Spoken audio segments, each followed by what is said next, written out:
જય માતાજી દર્શક મિત્રો, હું આચાર્ય દુર્ગાપ્રસાદ શાસ્ત્રી આપ સૌનું સ્વાગત કરું છું આપના રાશિફળ કાર્યક્રમમાં.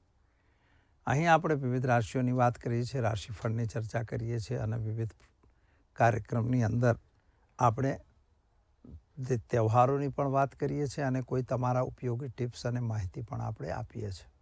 તમારી પણ કોઈ સમસ્યા કે કોઈ સવાલ હોય તો અમારો ફોન નંબર આપેલો છે, તમે અમારો સંપર્ક કરી શકો છો અને તમારા સંપર્ક પ્રમાણે તમને એનો યોગ્ય ઉત્તર મારા તરફથી આપવામાં આવશે. તમારી ટિપ્સ પણ પ્રોગ્રામના અંતમાં જરૂર હશે. તો ચાલો મિત્રો, આપણે જોઈએ આજનું પંચાંગ અને આજનું રાશિફળ અને આજની ટિપ્સ. આજે ગુરુવારનો દિવસ છે. પહેલાં માતા અંબિકાને વંદન કરીએ. ઓમ વિદ્યુત્તામ સમપ્રભા મૃગપતે સ્કંધસ્થિતાં ભીષણાં કન્યાભી કરવાલખેટ વિલસત ધસ્તા વિરાશેવિતાં હસ્તૈશ્ચક્રગદે સુખેટ વિસ્કામ ચાપમ ગુણમ તર્જનીમ બિભ્રાણામ મલિમાતૃકામ સસ્દનામ દુર્ગામ ત્રિનેત્રામ ભજે. માતા રાણીના ચરણોમાં વંદન કરી શરૂ કરીએ આપણે આજનું પંચાંગ. આજે વિક્રમ સંવત 2080, શક સંવત 1945, વીર સંવત 2549. આજે યોગ આયન્દ્ર રહેશે, કરણ તૈતિલ રહેશે 19 ને 20 સુધી. ત્યારબાદ વણિજકરણની શરૂઆત થશે. રાશિ આજે મિથુન રહેશે 18:40 સુધી. એટલે કે 18:40 સુધી જે જાતકો જન્મશે તેનું નામકરણ મિથુન એટલે ક છ ઘ અક્ષર ઉપર નામકરણ આવશે. ત્યારબાદ જે જાતકો જન્મશે તેનું નામકરણ એ તમારે કર્ક રાશિ ઉપર નામકરણ થશે, એટલે ડ અને હ અક્ષર ઉપર. જે જાતકો આજે જન્મી રહ્યા છે અથવા જેનો જન્મદિવસ છે તે તમામને અમારા ચેનલના પરિવાર તરફથી ખૂબ ખૂબ હાર્દિક શુભકામનાઓ. તમારું જીવન ઐશ્વર્યમાં રહે એવી અમારી પ્રાર્થના. તો દર્શક મિત્રો, આજે ગુરુ પુષ્ય અમૃત યોગ પણ થઈ રહ્યો છે. અમૃત સિદ્ધિ યોગ છે. આ પુષ્ય નક્ષત્રના દિવસે આ યોગ આવે છે અને આ યોગની અંદર તમારા માટે ખૂબ જ સારી વસ્તુ એ કહેવાય કે આ યોગ જ્યારે ચાલુ થઈ જાય એ વખતે ખરીદવામાં આવેલી વસ્તુ અથવા તો ખરીદેલી તમારી જણસ એ કાયમી રહે છે. એટલે લોકો સોનું કે ચાંદીમાં ઇન્વેસ્ટમેન્ટ કરતા હોય છે. આજે બુદ્ધ મહારાજ વક્રી થશે વૃશ્ચિક રાશિમાં. ત્યારે બુદ્ધની સ્થિતિ વૃશ્ચિકમાં છે, એ પોતાની રાશિમાં જ, એટલે મંગળની રાશિમાં બુદ્ધ છે એ વક્રી થવાનો છે. એની પણ ઇફેક્ટ બજાર ઉપર પડશે અને ધાતુ બજાર ઉપર પણ પડશે. તો ચાલો મિત્રો, શરૂ કરીએ પહેલાં આજનું રાશિફળ. અલય ઈ અક્ષરથી જેનું નામ શરૂ થાય છે તેમના માટે દિવસ પ્રમાણેની વાતો કરીએ તો પરાક્રમ તમારું વધતું હોય એમ લાગે છે અને ભાગ્ય પણ તમારો સાથ આપે એવા સંકેતો દેખાય છે. વિદેશ યાત્રા વગેરેના જે પ્રયત્નો કર્યા હતા એમાં સફળતા મળતી હોય એવા સંકેતો પણ દેખાય છે. નોકરી વગેરેમાં તમને પ્રમોશન મળે એવી સંભાવના પણ નકારી ન શકાય. મિત્રો, પૈસાની બાબતમાં જરા ધ્યાન રાખવાની જરૂર એટલા માટે છે કે આવક ઉપર શનિ મહારાજ બેઠા છે. શેર બજાર કે સટ્ટા બજારમાં કામ કરતા હો તો જરા સાવધાન અવશ્ય રહેશો, કારણ કે જો તેમ કરવામાં ભૂલ કરશો તો નુકસાનનો સામનો તમારે કરવો પડશે. ઉપાય કરવા માટે એક નાનકડો ઉપાય તમે જરૂર કરો. એક ગરીબને ભોજન કરાવો અને દિવસની શરૂઆત કરો. સારો દિવસ જશે. ચાલો મિત્રો, હવે આપણે જોઈશું વૃષભ રાશિ. બબ ઉ અક્ષરથી જેનું નામ શરૂ થાય છે તેમના માટે તમારા ગ્રહોની સ્થિતિ પ્રમાણે જો વિચાર કરીએ તો આજે વાણી ઉપર કંટ્રોલ રાખવાની જરૂર છે. વાણી તો તમારી સારી પણ રહેશે, પણ બેંક બેલેન્સનો થોડો ખર્ચો થાય એવા સંકેતો દેખાય છે. એટલે અણધાર્યા કોઈ ખર્ચા આવી જાય તો નવાઈ પામવાની જરૂર નથી. સ્વાસ્થ્ય બાબતમાં જે તકલીફ હતી એમાં તો રાહત આજે મળશે, પણ નાણાંની લેવડ દેવડ તમારે પણ કરવાની જરૂર લાગતી નથી, કારણ કે કર્મ ક્ષેત્રના જે ગ્રહો છે તમારા માટે થોડા મેગ્નિફિકન્સ થઈ રહ્યા છે. જે બી વ્યાપાર કે વાણિજ્ય તમે કરતા હશો ત્યાં થોડા ઘણા નુકસાનની સંભાવના દેખાઈ રહી છે, તો એનું સાવધાન રહીને કામ કરવાની જરૂર છે. અને માતાના સ્વાસ્થ્યને લઈને પણ થોડી ચિંતા તમને થશે. જમીન મકાનના પ્રશ્નોનો જે કોર્ટ મેટર હોય તો એમાં સમાધાન અવશ્ય થાય અને સમાધાન તમારે કરવું પણ જરૂરી છે. તો શું કરશો તમે? તો આજે તમારે ઘરે એક ઘીનો દીવો કરશો અને કુળદેવી માતાના મંદિરમાં દીવા માટે ઘી અર્પણ કરી દિવસની શરૂઆત કરો, અથવા તો જે રીતે તમે દાન કરો તો તમારા માટે દિવસ શુભ અને સુંદર રહેશે. મિથુન રાશિની આપણે વાત કરીએ મિત્રો, તો આજે તમારા માટે ખરેખર થોડાક ઉતાવળવાળું નિર્ણય કહી શકાશે. કોઈ પણ નિર્ણય તમે લઈ રહ્યા છો એની અંદર તમને ઉચાટ અને અનુભવ થશે. ડિસિઝન મેકિંગ પાવર આજે તમારો નબળો થશે. પતિ પત્ની વચ્ચે પણ મતમતાંતર થાય એવી સંભાવના દેખાઈ રહી છે. પ્રેમ સંબંધો સફળ થાય એવા સંકેતો દેખાતા નથી. ભાગ્ય તમારો સાથ આપી રહ્યો છે. વિદેશ યાત્રા વગેરેમાં તમને સફળતા મળે એવા સંકેતો તો દેખાય છે. અને સામાન્ય રીતે તમારા જે ઘરેલું બાબતો છે એની અંદર તમને લાભ સારો મળે એવી સંભાવના દેખાય છે.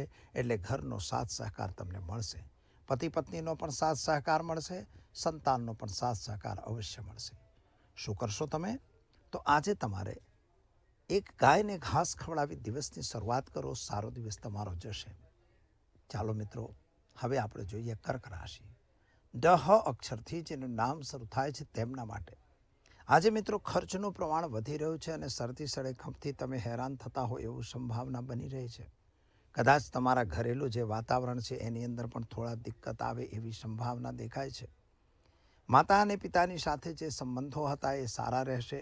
પતિ પત્નીનો સાથ સહકાર સારો રહેશે. પ્રેમિક સંબંધોમાં થોડી તકલીફ પડે એવા સંકેતો દેખાય છે. પૈસાની લેવડ દેવડથી જરા દૂર રહેવાનું. કોર્ટ કચેરીમાં પણ તમને લગભગ નિરાશ નહીં થવું પડે એવા સંકેતો તો દેખાઈ રહ્યા છે. અને આજે એક વસ્તુ વિશેષ બની શકે છે કે નવા મહેમાનના આગમન પણ તમારા ઘેર થાય એવી સંભાવના પણ દેખાય છે. તો શું કરશો તમે? તો આજે દિવસને શુભ બનાવવું હોય તો ઓમ નમો નારાયણાય મંત્રનો જાપ કરી દિવસની શરૂઆત કરો. સારો દિવસ જશે. ચાલો મિત્રો, હવે જોઈશું આપણે સિંહ રાશિ. મ અને ટ અક્ષરથી જેનું નામ શરૂ થાય તેમના માટે સૂર્ય મહારાજ તમારા અધિપતિ દેવતા બને છે મિત્રો. ખાસ કરીને તમારા ગ્રહોની સ્થિતિ પ્રમાણે જોઈએ તો આવકનો સોર્સ તો વધતો દેખાય છે. શેર સટ્ટાની અંદર તમને થોડોક લાભ દેખાશે, પરંતુ એ અંતે છેલ્લે તો નુકસાનનો જ દાડો દેખાઈ રહ્યો છે. પ્રેમ સંબંધમાં સફળતા અવશ્ય મળશે. નવા વ્યક્તિઓની મુલાકાત તમને વ્યાપારમાં ફાયદો અપાવશે. કદાચ વિદેશ યાત્રા વગેરેની ફાઇલો હશે એમાં સફળતા જરૂર મળશે. આજે તમારે ઉતાવળ કરીને કોઈ ખોટા નિર્ણયો લેવાના નથી. વાહન વગેરે ચલાવતા હો તો જરા સાવધાન રહેજો. નવા વાહનની ખરીદીનો વિચાર તમારો છે, પણ માળી વાળવું પડે એવી સંભાવના દેખાય છે. હા, એક વસ્તુ આજે બની શકે છે કે સવારથી જ તમે જે પ્લાનિંગ કરી રહ્યા હો અથવા 4 દિવસ અઠવાડિયાથી તમારું પ્લાનિંગ ચાલતું હતું એ પ્લાનિંગ આજે બંધ થાય એવી સંભાવના છે. એમાં કંઈક મિસ્ટેક થશે. તો શું કરશો તમે? તો દિવસને વધારે શુભ બનાવવું હોય તો એ ગરીબને ભોજન કરાવી દિવસની શરૂઆત કરો. સારો દિવસ જશે. તો ચાલો મિત્રો, હવે આપણે જોઈશું કન્યા રાશિ. પઠણ અક્ષરથી જેનું નામ શરૂ થાય છે તેમના માટે તમારા ગ્રહોની સ્થિતિ પ્રમાણે એકંદરે દિવસ તો સારો અને ઉત્તમ દેખાઈ રહ્યો છે. નવા માણસોનો સંબંધ બી સારો દેખાય છે. યાત્રા પ્રવાસનો યોગ પણ તમારો બને છે. ખોટા માણસો તમારી પાસે ભટકાય એવી સંભાવના પણ બને છે. આજે તમને કંઈક નુકસાન થાય એવા દિવસો પણ દેખાય છે. શેર બજાર વગેરેથી તમારે પણ દૂર રહેવાની જરૂર છે મિત્રો. અને ખાસ કરીને જો તમને કોઈ ખોટી સલાહ આપી તમને ખોટા રસ્તે લઈ જતો હોય તો સાચવીને કામ કરવું જરૂરી છે. શું કરશો? તો દિવસને વધારે ઉત્તમ બનાવવું હોય તો તમારે આજે એક ગરીબને વસ્ત્રદાન આપી દિવસની શરૂઆત કરો. સારો દિવસ જશે. ચાલો મિત્રો, હવે જોઈશું આપણે તુલા રાશિ. રત અક્ષરથી જેનું નામ શરૂ થાય છે તેમના માટે તમારા માટે દિવસ તો ઉત્તમ અને સારો છે. નવા વ્યક્તિઓની મુલાકાત પણ તમારા માટે ઉત્તમ રહેશે. નાણાંની લેવડ દેવડ કરતા હો તો જરા દૂર રહેજો. આજના તારીખે કદાચ તમારા ઘરે નવા મહેમાનના આગમન પણ દેખાઈ રહ્યું છે.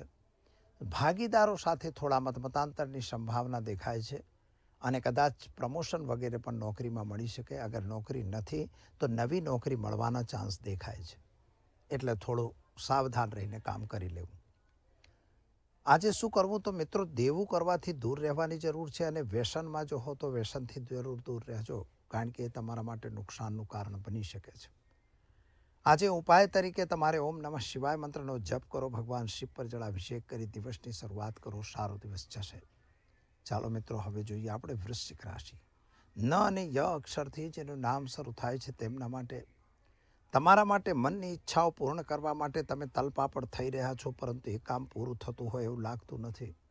તમારા વિરોધી લોકો તમારા માટે થોડાક અડચણરૂપ બનતા હોય એવું દેખાય છે. પણ મિત્રો યાદ રાખો કે કોઈ પણ ખોટું કામ અથવા ખોટું પગલું અથવા ખોટું બોલવું, જુઠ્ઠું બોલીને કોઈ કામ કરવાની જરૂર નથી. કોર્ટ કચેરીની અંદર તમને થોડા નુકસાનની સંભાવના પણ દેખાય છે. સંતાન પ્રાપ્તિનો યોગ દેખાશે, પરંતુ સંતાન અંગેની જે ચિંતા છે એ હજી બી યથાવત રહેશે. એના કેરિયર વગેરેને લઈને તમે થોડા ચિંતાતુર હોય એવા સંકેતો દેખાઈ રહ્યા છે. લગ્ન વગેરેની વાતો તમારી રોકાઈ ગયેલી એ પાછી ચાલુ થાય એવા સંકેતો પણ દેખાય છે. શું કરશો તમે? તો આજે તમારે ઘરે ઘીનો દીવો કરશો અને ફળનું દાન હનુમાન મંદિરમાં કરી દિવસની શરૂઆત કરો. સારો દિવસ જશે. ચાલો મિત્રો હવે જોઈશું આપણે ધન રાશિ. ભળ અક્ષરથી જેનું નામ શરૂ થાય છે તેમના માટે તમારા ગ્રહો અને ગોચરની સ્થિતિ પ્રમાણે સમય એકદમ સારો અને ઉત્તમ છે.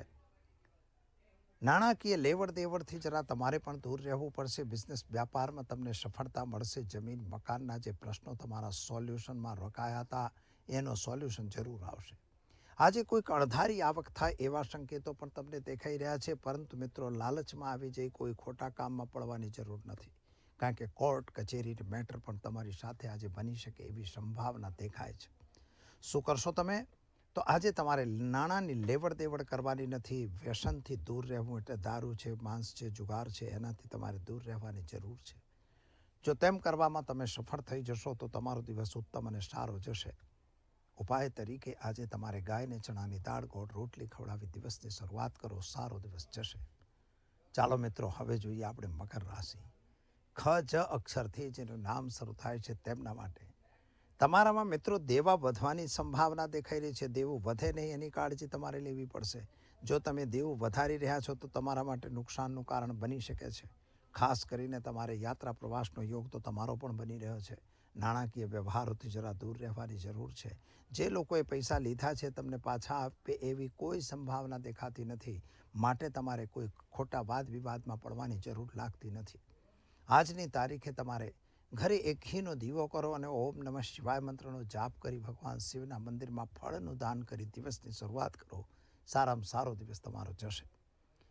ચાલો મિત્રો હવે જોઈશું આપણે કુંભ રાશિ. ગ અક્ષરથી જેનું નામ શરૂ થાય છે તેમના માટે તમારા ગ્રહોની સ્થિતિ એકંદરે સારી અને ઉત્તમ છે. ધંધાદારી વ્યક્તિઓ માટે પણ સમય સારો અને ઉત્તમ છે. તથાકથિત કોઈ માણસોની સાથે તમારા વ્યવહારો સંબંધો સારા થઈ શકે છે. પ્રેમ સંબંધોમાં પણ સફળતા મળશે. પતિ પત્ની વચ્ચેના જે ક્લેશ ચાલી રહ્યા છે ક્લેશમાં પણ રાહત મળે એવા સંકેતો દેખાય છે. હા, સંતાનના કેરિયરને લઈને થોડી ચિંતા તમને જરૂર છે. જમીન મકાનના પ્રશ્નોનો સોલ્યુશન આવશે. શું કરશો તમે? તો આજે ઓમ નમઃ શિવાય મંત્રનો જાપ કરો. ભગવાન શિવના મંદિરમાં જળાભિષેક કરી દિવસની શરૂઆત કરો. સારો દિવસ જશે. ચાલો મિત્રો હવે આપણે જોઈશું મીન રાશિ. ધ અક્ષરથી જેનું નામ શરૂ થાય છે તેમના માટે તમારા ગ્રહોની સ્થિતિ એકંદરે સારી અને ઉત્તમ છે. ધંધાદારી વ્યક્તિઓ માટે પણ સમય સારો છે. નાણાકીય વ્યવહારો જો તમે કરતા હો તો એનાથી જરા સાવધાન જરૂર રહેજો. કોઈ ખોટા માણસો તમને ભટકાય તો એનાથી પણ દૂર રહેવાની જરૂર છે. અને કામ ખાસ કરીને તમારે આજે કોઈ નવા વ્યક્તિઓની સાથે કોઈ ધંધો કે વ્યાપાર કરતા હો તો એની ગુણ દોષોનું ચકાસણી જરૂર કરજો. પૈસાની લેવડ દેવડથી મિત્રો દૂર રહેજો. શેર બજાર વગેરેમાં પણ નુકસાનની સંભાવના દેખાઈ રહી છે, માટે એનાથી પણ દૂર રહેવાની જરૂર છે. આજે વ્યસનથી પણ દૂર રહેજો અને ખાસ કરીને સંતાન અંગેની ચિંતા થાય છે, માટે આજે તમારે એક નાનકડો ઉપાય કરવાનો. ઓમ ક્લીમ કૃષ્ણાય નમઃ મંત્રનો જાપ કરી અને ભગવાન કૃષ્ણના મંદિરમાં અથવા તો ભગવાન રામના મંદિરમાં કે વિષ્ણુના મંદિરમાં આજે તમારે ફળનું દાન આપી દિવસની શરૂઆત કરો. સારો દિવસ જશે. દર્શક મિત્રો, આ તો થયું આજનું રાશિફળ. ચાલો હવે આપણે જોઈ લઈએ આજનું ટિપ્સ. તમારી સમસ્યાનું એક સમાધાન. સમસ્યા માટે પ્રશ્નો તો ઘણા આવતા જ હોય છે કે મકાન કેવી રીતે લઈએ, કયું લઈએ, ક્યારે લઈએ, વગેરે વગેરે. તો મિત્રો આપણી કુંડળીની અંદરથી એ નક્કી થાય છે કે મકાન ક્યારે તમને મળશે અને કેવું મળશે. સારું મકાન, સારી વસ્તુ, સારી રીતે જોઈતી હોય તો કુંડળીના શુભ ગ્રહોનો યોગ તમારી કુંડળી પ્રમાણે જો થશે તો તમને લાભ અવશ્ય મળશે. પરંતુ એક વસ્તુ વિશેષ કરીને વિચારવા જેવી બાબત એ છે કે જ્યારે આપણે મકાન લેવા જતા હોઈએ તો શું વસ્તુનું ધ્યાન રાખવું. આડેધડ જઈને મકાન નહીં ખરીદવું, કારણ કે મકાન એક વખત લેવાય છે, કે રોજે રોજ મકાન ખરીદાવાતા નથી. એટલે જ્યારે બી તમે મકાન ખરીદવા જતા હો તો માત્ર એની ઇમ્યુનિટી જોઈને કે એની અંદરની સગવડો જોઈને ન લેવાય. ખરેખર એને વાસ્તુ પ્રમાણેનું મકાન છે કે નહીં, ખાસ એ જોવું જોઈએ. જો તમે એ વસ્તુ જોવાનું ભૂલી જાઓ તો ખરેખર એ તમારા માટે લાઈફમાં નુકસાનકારક હોય છે. મકાન જોતી વખતે તમારે આટલી વસ્તુનું ખાસ ધ્યાન રાખવાનું. વસ્તુ નંબર 1 રહેશે, તમારે એનો દરવાજો જોવાનો, ગેટ. એકચ્યુઅલી તમારા મકાનનો ગેટ એટલે તમે જે ફ્લેટમાં રહેતા હો તો જે તમારા ફ્લોર ઉપર તમારા ફ્લેટની જ એન્ટ્રી જોવાની છે. આખા ગામની એન્ટ્રીને આપણે કોઈ લેવા દેવા નથી. તો પહેલાં એનું એન્ટ્રી જુઓ કે એન્ટ્રી એની પ્રોપર છે કે નથી.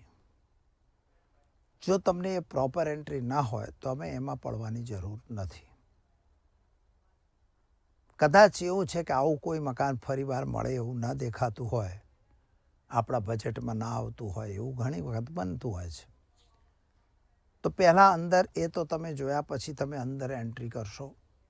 અંદર જોયા પછી તમારે જોવાનું છે કે આનું ટોયલેટ બાથરૂમ કઈ દિશામાં છે. તો ટોયલેટ બાથરૂમનું ખાસ ધ્યાન રાખો.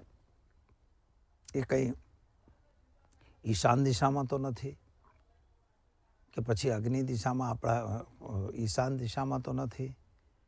ખાસ ઈશાનનું જોવાનું કે ઈશાનમાં ટોયલેટ બાથરૂમ ન હોવું જોઈએ. પછી એ જોયા પછી તમારે જોવાનું કે કિચન કઈ બાજુ છે, રસોડું. કારણ કે એ રસોડું બહુ મહત્વનું છે. કારણ કે તમે અંદર ઘરમાં રહેશો, ભોજન તો લેશો. ચલો હોટલમાં તો 2-4 દાડા ખાશો, કંઈ રોજે રોજ ના હોય. એટલે એ ઘરનું રસોડું તમારું પરફેક્ટ સેશનમાં હોવું જોઈએ. રસોડું પૂર્વમાં હોય ચાલશે, તમારું રસોડું અગ્નિ દિશામાં છે ચાલશે. ઈશાનમાં એ રસોડું ન ચાલે. લોકો ચલાવે છે, ઘણી વખત બનાવેલું જ છે, શું કરીએ, જગ્યા જ નથી. તો એ જગ્યા નથી તો બિલ્ડરનો વિષય છે, આપણો વિષય થોડી છે. આપણે બીજું મકાન શોધો. પણ આપણે લીધા પછી બોલાવે છે. ઘણી વખત લોકો ડાયા થાય, મકાન લઈ લે પછી આપણને બોલાવે કે ભાઈ જોઈ લો ને મહારાજ, હવે તમે બાય કરી લીધું, એના પૈસા ભરી દીધા, પછી શું જોવું? કાં તો અંદર તોડફોડ કરો અને કાં તો પછી પેલી ફેંગશુઈની આઈટમો લગાવો. એકચ્યુઅલી ફેંગશુઈની આઈટમો કરતાં બી સ્ફટિકના બધા આઈટમો આવે છે, એ મૂકવાથી ફેર તો પડે છે, પણ એ ફેર કહેવાય. It is one kind of remedies, not it is solution. Solution લેવું છે તો તમારે પ્રોપર જગ્યા પ્રમાણે જ લેવું પડે, દિશા પ્રમાણે જ લેવું પડે. જો તમે દિશા પ્રમાણે ન લઈ શકતા હો તો એ તમારા માટે ખરાબ કહેવાય.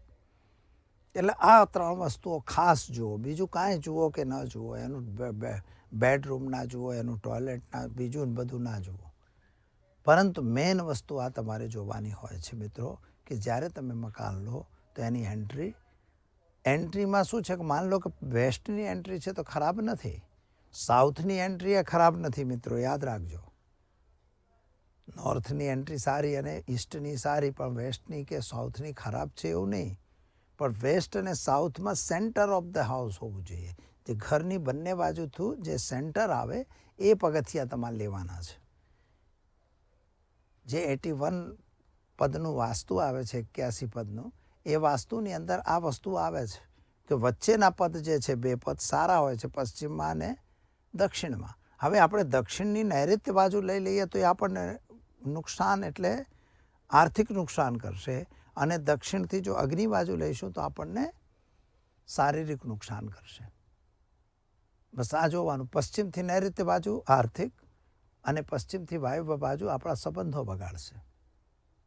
એટલે એન્ટ્રી વચ્ચોવચ્ચ માપીને લેવાનું, એક્ઝેક્ટ ઇંચ અને એનાથી, અને કેટલા ડિગ્રીમાં મકાન તમારું વળેલું છે એ બધું જોવું પડે. ત્યારે જ તમે આવું મકાન ફાઇનલ કરો. ખાલી આ 3 વસ્તુ જ ધ્યાનમાં રાખવાની છે, વધારે કાંઈ જરૂર નહીં. રસોડું, એનું ટોયલેટ બાથરૂમ, ઈશાન દિશા અને એન્ટ્રી. આ વસ્તુ તમારી સફળ હોય એટલે તમે મકાનમાં સુખી રહેશો, સંપન્ન રહેશો, એમાં કોઈ તકલીફ નહીં આવે.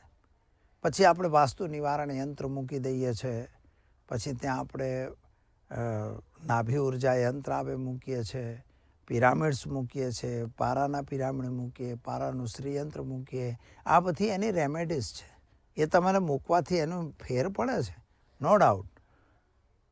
પરંતુ જ્યારે પહેલાં લીધું નથી એ પહેલાં આ જોવાનું છે. લીધા પછી એ અમારી આ વસ્તુઓ આવે, બરાબર. એટલે તમારે કોકને ચેક કરાવવું જોઈએ. ચેક કરાવીને મકાન ખરીદો, એટલે જેનાથી કરીને તમને પ્રોફિટ બી થાય, ફાયદો બી થાય, કામ બી સારું રહે. તો ચાલો દર્શક મિત્રો, સમય થયો છે રજા લેવાનો. આવતીકાલે ફરી મળીશું નવા વિષય સાથે. જય